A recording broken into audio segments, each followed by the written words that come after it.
Welcome to Visualize, the podcast where collaboration fuels change. I'm your host, Chris Baker, and each week we'll explore incredible connections between nonprofits, businesses, and the community. This is a space where we highlight inspiring partnerships, uncover strategies for creating meaningful impact, and share stories that show how working together can make all the difference. Whether you're a nonprofit leader, a business owner, or someone just passionate about building connections, this podcast is for you. Welcome back to Visualize. Before we start today's episode, we want to take a moment to thank our brand partner, Tosh Jr. with Dream Vacations. Whether you're planning a luxury getaway, a group trip, or a vacation of a lifetime, Tosh makes your travel effortless. He brings personal service, exclusive deals, expert guidance to every booking so you can relax and just pack. We're proud to have Tosh and Dream Vacations supporting this podcast. Visit tjunior.dreamvacations.com or check the show notes so you can plan your next vacation. Now let's jump into the show. Today, we have two amazing board members from the Parkinson's Foundation, David Sanderson and Alfredo Aguirre. Yes. I knew I was going to have a problem with that one. We're close. Alfredo Aguirre. So how you can check out their events here in Florida is parkinson.org/Florida/events. And so both of you are on the board of Parkinson. So tell me a little bit about each of you, just outside of it, because obviously, you know, you are assisting and being a volunteer as being a part of the board. We don't get paid? Not yet. Hold on, we're going to the mailbox. We're able to check now. I know why it doesn't come. There you go. Go ahead. Go ahead, David. No, you go. Well, I'm a financial advisor by training, or by trade, and then I've been involved with the Parkinson's Foundation now for about close to a year. I got diagnosed with Parkinson's actually in May of last year. Oh. It was a surprise. You know, I'm very active. I do whitewater rock climbing, backpacking. I used to do whitewater rescue, and now I got this. So David brought the Parkinson's Foundation to a Rotary meeting, and that's where I met Karen. She's off the camera, but she's great. She's a executive director, and she put me in contact with the Parkinson's Foundation, all the great resources that they offer the community and the people that are affected by this disease. And I said, well, you know what? I can't just ride the bus. I got to help out. So I decided to go ahead and get involved in the Parkinson's Foundation to fundraise, raise awareness, and help those people that have this disease realize that, hey, man, it's not a death sentence. You can live a good life. There are a lot of great people that have Parkinson's. Everybody sees Michael J. Fox and what's going on. And my father-in-law himself had Parkinson's, so I took care of him. So I kind of know, like, oh, my God, how bad it can get. But not everybody gets that way. Sure. And the Parkinson's Foundation we'll get more into that later, I'm sure, but you got tremendous resources for the people that are afflicted with this disease. And so we have to bring awareness and let them know that the resources are there so they can take care of them and get help for themselves. And David brought Karen to the Rotary, and he's been really a tremendous asset for the foundation. He'll tell you more about it, but he shortchanges himself, but he's amazing. He's doing a great job in Broward County for the foundation. So, well, thank you for being here. And David. Thank you, Alfredo. I'll pay you later for that. You said that last time. Yeah, I know. Nothing. No check yet? No, nothing. So my story is a little different. My brother has Parkinson's. He lives in New Jersey, and he's had it for a while. And he didn't come out, so to speak, and talk to us until several years ago. He's had it for 5 or 6 years. Wow. And this is typical of people that don't want to recognize it, can't recognize it, don't know what to do. And it also happens, my brother-in-law has Parkinson's. So I said to myself, there's something funny going on here in the world that needs to be addressed. So several years ago, I volunteered at one of what we call the Moving Day Walk in Miami, Tropical Park. And that's where I met the Parkinson's Foundation people. And Karen's the director. And started helping out. And then they asked me to join the board. And I've been with Alfredo the last year plus working on that. And he mentioned I also have been working through the Rotary. We're members of the Rotary Club of Weston, but we're also part of the greater Rotary group of other towns in South Florida. So I've been speaking about it in those as well. the challenge is, and what I found is, not only do people don't know where to go or not aware of it, it's just a disease that's pervasive over the age of 50. And as people get older, and unfortunately America is getting older, there's going to be more of it.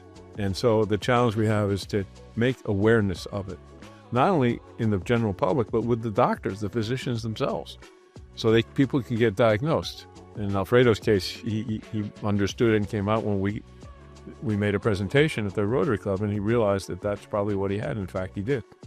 So that awareness is what we're doing and what we have the events for. In addition, we also raise money for research. We need a lot more money for research, and then helping out the caretakers, the people that help people that have Parkinson's. And something that David said is only about 7%, right, of people is to get to see a mobility disability specialist. Yeah, it's less than 10%. Only 7% of the people out there that have the disease get to see it. What happens is that a lot of them are treated by either their primary doctor or a neurologist that's not trained. I saw physical therapists, I saw orthopedic surgeons, everything. They couldn't figure out what was wrong with my arm. Why is my arm not moving? Why is my leg? I mean, you lift weights, you get total mobility. We don't know. The last time I went to the orthopedic surgeon, he says, "Hey, if you find out what it is, let me know, because everything that's right with your shoulders right, you should be able to do everything you can." Ended up being Parkinson's. Once I put 1, 2, and 3, and 4, they're writing, this and that, then I realized, okay, but these are trained doctors, good doctors, that don't recognize it. And that happens, and when you get into chats and things like that on the internet, it happens more and more to more people. Where I've had this for a while and it was undiagnosed, and it's extremely frustrating. Because you don't know what's wrong with me. How come I cannot do this? How come this is going on? And we see with Parkinson's, we see the physical, the tremors, the slow gait, the this and that. But it also, the lack of dopamine creates mental issues, and so you get depressed. Why am I depressed? Why am I crying so easy? What the heck's wrong with me, right? Why do I want to end my life? What's wrong with me? Those are all, what do we call it, side effects of the Parkinson's. So we see the physical, but we don't see the non-physical, which is just as important, even actually more dangerous. Why do I want to lay around and do nothing all day? Why is it so hard? Well, the best thing for Parkinson's is what? Movement, exercise, right? But you don't feel like moving. Like, I want to sit in the couch. I don't want to move. That's normal, but you don't know it's normal because you don't know you have it. So you just think, you're just lazy, right? So to that point, every Friday I call my brother. Yeah, and I say to him, "Did you literally go for a walk today? Did you get outside? Did you lift some weights, even like 5-pound weights while you're watching TV? Anything to keep the body moving, because the body atrophies with Parkinson's." And as Alfredo can tell you, because he's going through it himself, you can see that. It also, the side effects with him is he's not motivated, he gets depressed. And this is something we need to treat in the sense of give them some motivation, give them support. And when you go, for example, to the hospital, right? The Parkinson's Foundation has a hospital guide. A lot of people with Parkinson's would go with the medicines, and they kind of, the doctors don't know how to treat it. Going back to the doctors are not trained, they have strokes and come out a lot worse after anesthesia. So the Parkinson's Foundation has a guide. We don't know the instructions to every doctor. It says, hey, if I go into the hospital, I'm a Parkinson's patient. These drugs interact in a negative way with the medicines that I'm taking, and you have to get this person moving as soon as possible. Yeah, you just can't let them lay down for too long. You can. When you go to the hospital, go rest. That's the worst thing you can tell one of them. Yeah. Wow. Okay. So those are some of the resources that the invaluable resources that the Parkinson's Foundation has for people. So how do we get the more awareness, and actually specifically the doctors to actually look for this? Because that actually would be the first thing that I can think of, is the education. What is the foundation doing for education right now with the community?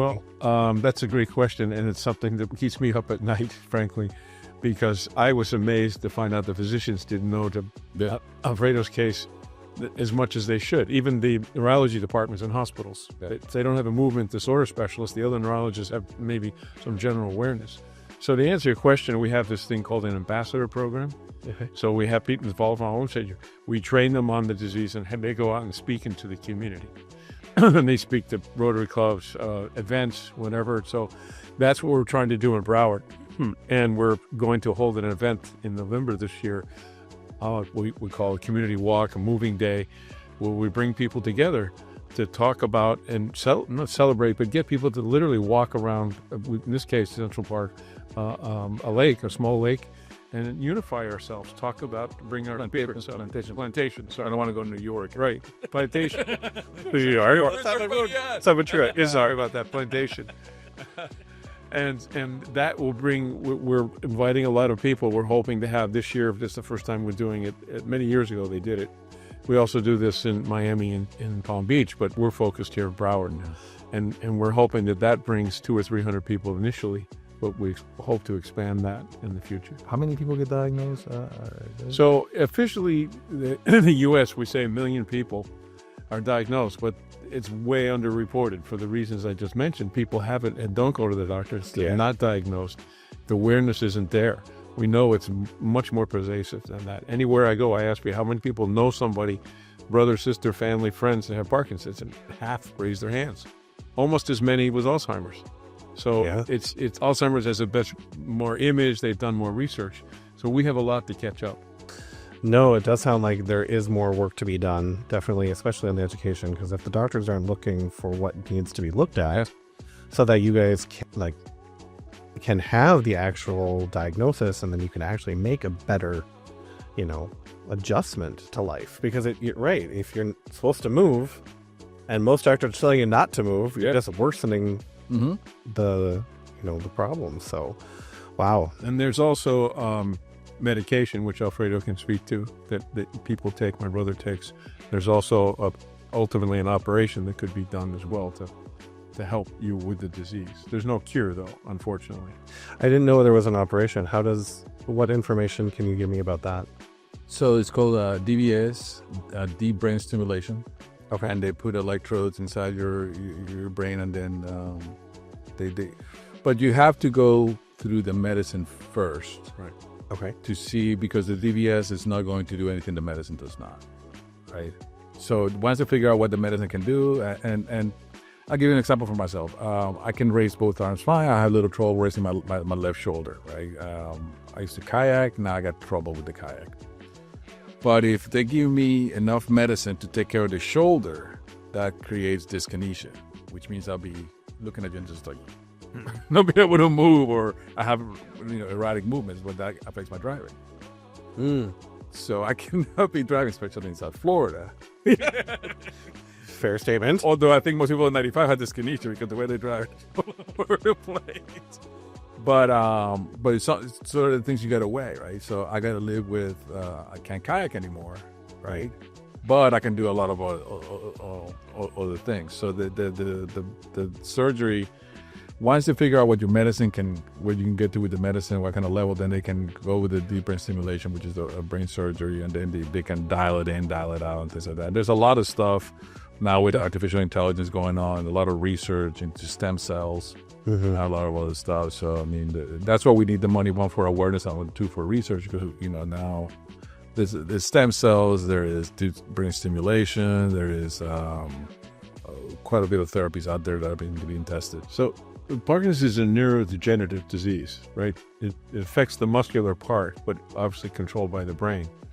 And the deep brain stimulation, my brother's looking into it right now. He's been taking the medication for almost 6-7 years. And what happens over that time, it begins to level off the effect. So because he's taking more of it. Well, no, but let me correct in that one. You do not build a tolerance to the medication. That's a misconception out there, because I don't want to take it because I don't want to build a tolerance. What happens is that this is the level of dopamine you should have. Sure. And you're here. So the medicine gets you here, right? But then what happens is that your brain produces less dopamine. So where now you got to get to here, the medicine gets you to here. So it's the same medicine, you didn't build a tolerance. Well, I wasn't saying tolerance. It's the effectiveness. Yeah, but you're right. It's because Not because you build a tolerance, but because you bring, it's now producing less dopamine, so you need more and more and more. And as you get more and more and more, then you get into the dyskinesia. Yeah. So that's where my brother is much more advanced than Alfredo had. So he's in New York, and he's hopefully will have it. He's excited about it, frankly, because his tremors are worse and worse. Yeah. And so you don't want to keep taking medication more and more a day. It's just like you're popping pills. You don't want to be doing that. So this is a research has developed this. It's gotten better, and it will get better, but we need to put more funding for it. No, yeah, there definitely needs more awareness, and the funding is going to be something that's going to actually make it more possibly to, move forward. Wow. So one of the other questions I had for you guys is, what is the mission specifically here for the Florida chapter, and how are you guys working to serve that? Well, I think just to be clear, there is a national Parkinson's Foundation. So we are the Florida chapter, if you will, but we operate in conjunction with it. But Florida is one of the largest states in the country, third largest, and obviously we have an aging population. So we have a more crucial situation. So to answer your question is kind of the things we were talking about, right? Is trying to build that awareness in Florida and specifically in Broward. I've been really doing that in the near term, and I see that over the next couple of years. And then the research, raising money, right, as much as we can. We're terribly underfunded compared to Alzheimer's, for example. Yeah. And then the caretakers, the people that have to deal with this, that we need to support them and give them guidance, right? So it's a continuation of those things. I think that's what we're focused at least at this point in the Foundation Florida. And with the research and the money, several things also. We have 3 centers of excellence in Florida right now. Right. One is in Tampa. One is in the University of Florida Gators, yes. And one is at University of Miami. It kills me because I'm a Gator, but... Yeah, sorry about that. Yeah, I know, but... The gains are coming. Yes, but how to train more people to go into the field, right? How to create more fellows is another thing that they're looking at right now. And how to make people aware. The other thing, making awareness and why the Parkinson Foundation is so important, because right now, if you're in Florida, you got those 3 centers of excellence.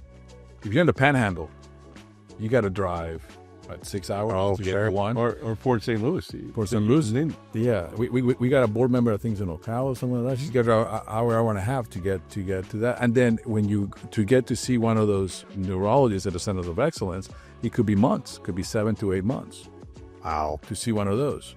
So the Parkinson Foundation has a helpline with live people that talk to you and tell you what's going on, where to get it, what they have guides on dosage for medicine and things like that. So it's crucial for those people that have to drive an hour and a half, 2, 3, 4 hours to see, and 7 months to have a resource where they can reach out and get information, because it can get very dark at any time. And if you know one person with Parkinson's, what do we say? There's more. It's sort of like cockroaches. There's a few there. There's a lot more behind them. Unfortunately. Just come here, cockroaches. Yeah, well, the fact is, we found that the people begin to wear it, and Alfredo is a great case. He came up and said, "I think I have it, but I didn't know." Yeah, that's my point. It's we say 1 million diagnosed, but it's much more. Yeah. But if you know one person with Parkinson's, one person with Parkinson's. It affects everybody differently. Right? Like you look at me and say, "I'm still mountain biking. I'm still rock climbing," but that doesn't mean that you should be able, because it's going to affect you differently. That's what's so important. And when you go to one of these disability specialists, not only do they give you the medicine and the treatment, but they wrap their hands around you. They have physical therapists, because you can't go to a regular physical therapist. You go to a neurologist, physical therapist, 2 different kind of physical therapists. Wow. 2 totally different. They have to be trained and how to deal with people with strokes, Parkinson's, Alzheimer's, so on and so forth. They have nutritionists. Diet is a big thing. There's only one diet that studies have shown that works, that helps out. It's called the Mediterranean diet, or the brain diet, right? They have physical therapists. They have psychologists, sociologists. They help you how to get your medicine, how to get money, how to get help at home, do you need assistance transforming your home? Do you need wider doorways? Can you age in place? They wrap all those resources around you to help you to live a better life.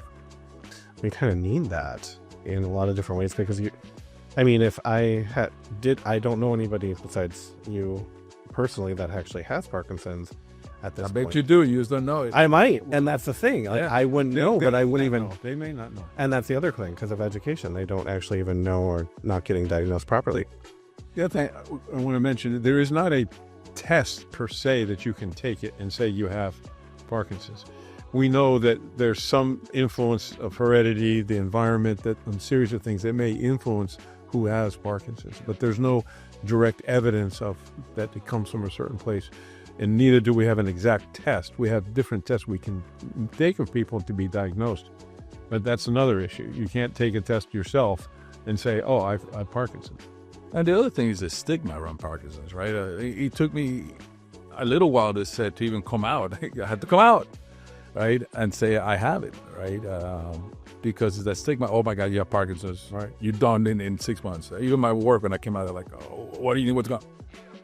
I'm going to be okay. I still have, according to Dr. Hack at the University of Miami, I still have another good 20, 30 years of solid life.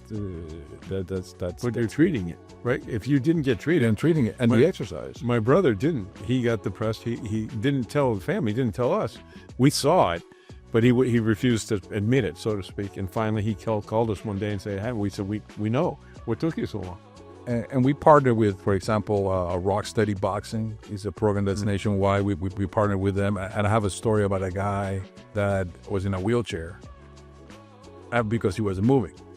He got into Rocksteady Boxing, and he started hitting the back from the wheelchair. And within a year, he went from being wheelchair bound to walking across the gym by himself unassisted. Wow. That's the power of exercise and the partnership that we have. We have Rocksteady Boxing. We have yoga is also very good for Parkinson's. Yeah, because the muscles moving and yeah. But the simple act of walking is effective, right? Yeah. It's great that they box and yoga and other things, but like my brother, I just, every Friday, I said, did you walk? I mean, simple little things like that. Biking, we have a program called Revolutions, where people bike. You get in a Peloton and things like that, and you bike. That's tremendous. I mean, my walking gets substantially better after I'm off the bike. Okay. I go mountain biking, or I get on my trainer. I used to do Ironmans. Yep. Long 120, 130 mile bike rides in the mountains. So now I'm doing the trainer because I'm a little too stiff for not to go on those turns at 50 miles an hour. But my walking is tremendously better after I get off the bike. So I do want to switch a little bit, because the other part of the podcast is actually about collaboration. Mm-hmm.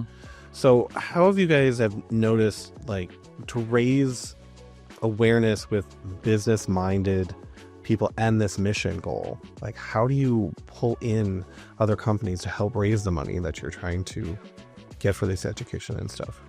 Well, we're associated with pharma companies that Okay. So for the deep brain stimulation, there's two companies, Abbott Labs and Boston Scientific, that actually have the devices and implant them, even the doctors. So they help fund us as well. So it's a sine qua non, give something back and they give.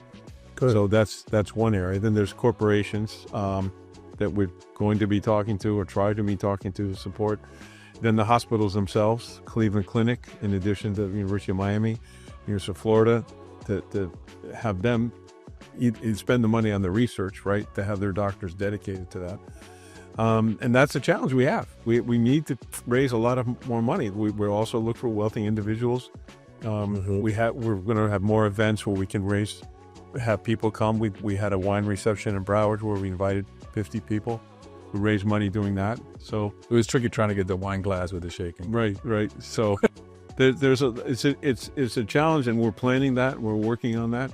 So we've Karen's team and us last year raised over $1 million in Florida for the first time. But I said to her, as I said, we need to 10 times that. We need to get a lot more. It was a great step forward, but it's still a drop in the bucket. So it's a combination of those things. And David's done a great job with the Rotary clubs, not only a Rotary Club of Weston, but he's also been going out, being active in several other Rotary clubs in the community. And then now he's recruited some volunteers from the Rotary Club that are now going to the Lions and Kiwanis. And as you know, Lions, Kiwanis, Rotary, they're made out of business owners, people that are involved in the community, and so on and so forth. So that has been a great gateway into other. We got some home health agencies also, because eventually some of us will end up in some kind of either assisted living or home health facility. Sure. Right? So those are great avenues for us to explore. It's kind of like Jerry Maguire, help me help you. The other part is foundations, our foundation. So the Rotary International has a very large one. They support Alzheimer's, but now I'm trying to get them to help out Parkinson's. But if people are listening to this podcast, know of a foundation. A lot of people listen to this podcast. Well, I'm saying, but not just listening to it, but they know or are aware of foundations that might contribute to that could help us, right? Right. And so invite them to contact us, the Florida Parkinson's Foundation of Florida. Yeah, and the Foundation of Florida, as a financial advisor, I always tell clients, be very mindful who you give your money to. Where I think 4 stars in Sharing Navigator, and I think right now our overhead, 87% of everything that you give goes to direct services and research for your patients, for people suffering with Parkinson's. So a great place for you to place your trust and money. How has storytelling united patients, families, donors, and researchers together to help with what you're working on for the foundation? We had one, Ted. He's a reporter for Channel 4. We highlighted his story in our Palm Beach Moving Day walk. And I know for myself, and his experience, I don't want to speak for him, but his experience as well, people react very favorably when you tell them what you have and they want to help.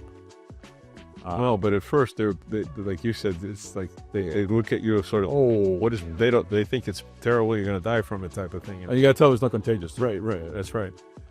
So they become more compassionate, but you have to educate them about what it is.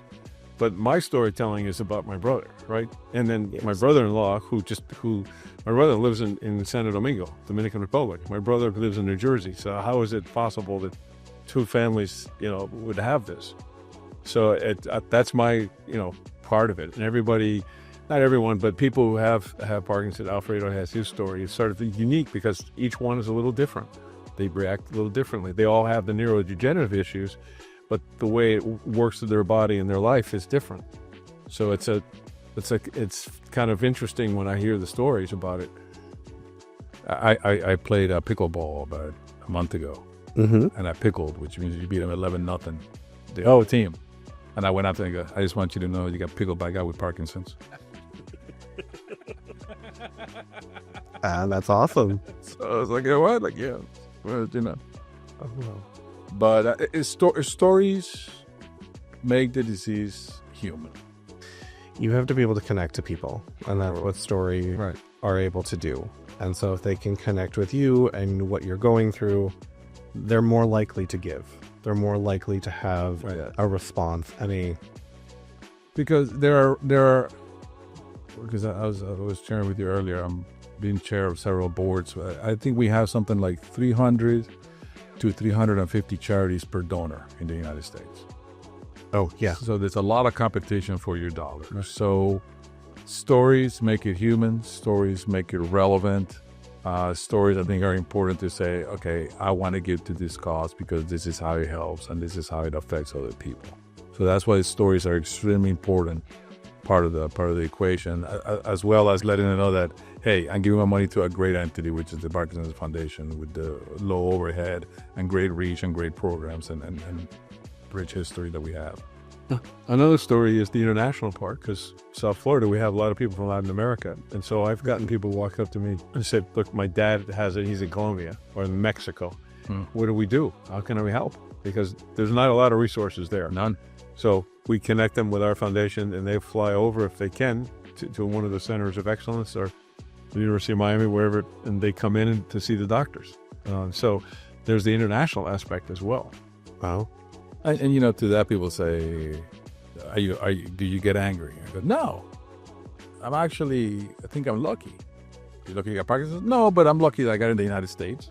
Right, not in Colombia or Ukraine. I got a friend of mine that got Parkinson's in the Ukraine. Try to get medicines in Ukraine. Chance. And then I happened to be within an hour of a mobility disability specialist. Right, able to get to see them. So in essence, I got it. People get diabetes. People get a lot of diseases. People get cancer. People get heart trouble. But it's a disease that's not going to kill me. You don't die from Parkinson's. You die with Parkinson's. There's another misconception out there. And I'm able to get great treatment in the South Florida area. So because I am lucky and because I am fortunate that I have this, look, you can get ALS. There are a lot of things you can get. True. Out of all the ones you're going to get, I think I got a good one. But what do I have to do? Exercise, eat well, manage my medicine, and I can do okay. That's doable. So how do we get the Parkinson's Foundation's message to help those people out there in the middle of Alabama, in the middle of Florida, to say, hey, it's okay. You can live a good life if you do this. Right. Don't despair. It's okay. You may have to make some adjustments. But I was supposed to go backpacking in Yellowstone next week. I was supposed to leave Saturday. I had some issues. I said, I can't go 5 days off trail backpacking in Yellowstone. So I had to shorten my horizon and say, okay, I can do this. I cannot do that anymore, which is okay. People with ALS do it, diabetes, all sorts of stuff. So you got to adjust. Correct. So it's important that we tell the story so we can bond with people, so we can so we can give Karen and her team the tools to do what they need to do, which is one, help find a cure for this for all of us, and two, help reach those people where they don't have the fortune that we have of living here to get some treatment and some hope, because the disease, when you first get diagnosed, and as you're going through it, it can seem extremely hopeless because it's part of the dopamine that goes in your brain and the way it makes you think. Right. You can go spiral very quick. And, we talk about with your brother. Yeah, I saw it deteriorate pretty rapidly, unfortunately, because he didn't get attention. He was depressed and in denial, basically. So that's why it affects each person differently. But, thankfully, he not only admitted and went and got treatment, but unfortunately his body deteriorated much worse than when Alfredo is. So I'm not deteriorating. Well, yeah. We stopped the deterioration. First you call me a cockroach and deteriorating. Give me a wheelchair. But I really like you, Alfredo. You can tell we were very Yeah, you guys have a good friendship we here. coached together little soccer back way a long time, 10-15 years ago. Oh, wow. You guys have known And each then other we that long. circled back and came together again. Yeah. It's a circle of life, right? It is, yeah. So I want to say one more shout out to Tosh Jr. with Dream Vacations. Thank you for being our brand partner for this episode. And thank you guys so much for sharing your stories. This has been very enlightening, especially even for me, because now I've even learned more information on Parkinson's. So if somebody wants to get involved, donate, go to one of the events that are, available, what is the best way to contact the Parkinson's Foundation? Parkinsons.org. Okay. So that's very simple, right? Yep. Within there, you can find a subchapter of Florida as well for resources. But Parkinsons.org, it's a very big website with a lot of information. So that's the simple way. And we're in Bookface too, right? In what? Bookface or Facebook. Yes, there's some other social media, but that's the most effective way. Or if you have the chance, or if you think you may have it, contact the neurology department in your local hospital. Okay. That's another way to. Yes. So I'm going to actually get a little bit of information here. Go ahead. I'm sorry. If you have questions, you can contact the Parkinson's in the ParkinsonFoundations.org website. Look for Helpline. So when you talk about if you have questions, you think you have a live person will answer your questions and direct you to a better place of care nationwide. So donate ParkinsonFoundations.org. But also, if you have questions, go to the same website look for the helpline, and the helpline, a live person will answer all your questions. 1-800-4PD-INFO. 1-800-4PD. P as in Peter, D as in David, info. Perfect. Awesome. So my final question that I ask everybody that comes on the show, and we're going to have to do this twice, so you're both going to have to answer this one. What is the legacy you hope to leave for future generations? We'll start off right. Oh, wait. You're closest to me. I gotta translate from English to Spanish. No, I would like to leave a strong Parkinson's Foundation that can help people get the help that I'm getting. That is something that I really want people that don't have